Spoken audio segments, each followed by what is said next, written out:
कभी सोचा है हमारे शरीर पर ये छोटा सा गड्ढा क्यों होता है जिसे हम नाभि कहते हैं?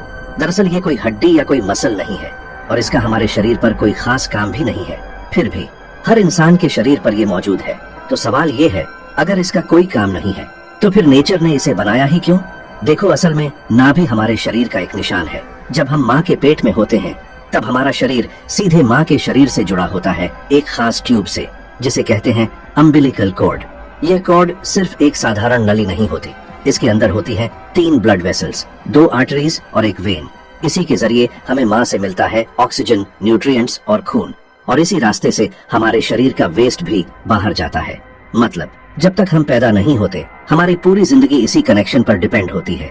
लेकिन जैसे ही बच्चा पैदा होता है तो उसे अब खुद सांस लेनी होती है। इसलिए डॉक्टर अम्बिलिकल कॉर्ड को कट कर देते हैं और जो छोटा सा हिस्सा बचता है वह कुछ दिनों में सूख कर गिर जाता है, और जहाँ यह जुड़ा हुआ था वहीं बन जाता है एक छोटा सा निशान जिसे हम कहते हैं नाभि। यानी टेक्निकली नाभि एक स्कार है, यानी हमारे जीवन की पहली बायोलॉजिकल कनेक्शन का निशान। और यही कारण है कि हर इंसान की नाभि अलग दिखती है। किसी की इनवर्ड होती है तो किसी की आउटवर्ड। असल में यह इस बात पर डिपेंड करता है कि जन्म के बाद स्किन कैसे हील हुई। तो अगली बार जब आप अपनी नाभि देखें तो याद रखिए, ये सिर्फ शरीर का एक छोटा सा गड्ढा नहीं है, ये उस कनेक्शन का निशान है जिससे हमारी जिंदगी की शुरुआत हुई थी। इसी तरह साइंस को आसानी से समझने के लिए अनसॉल्व्ड साइंस को फॉलो करें।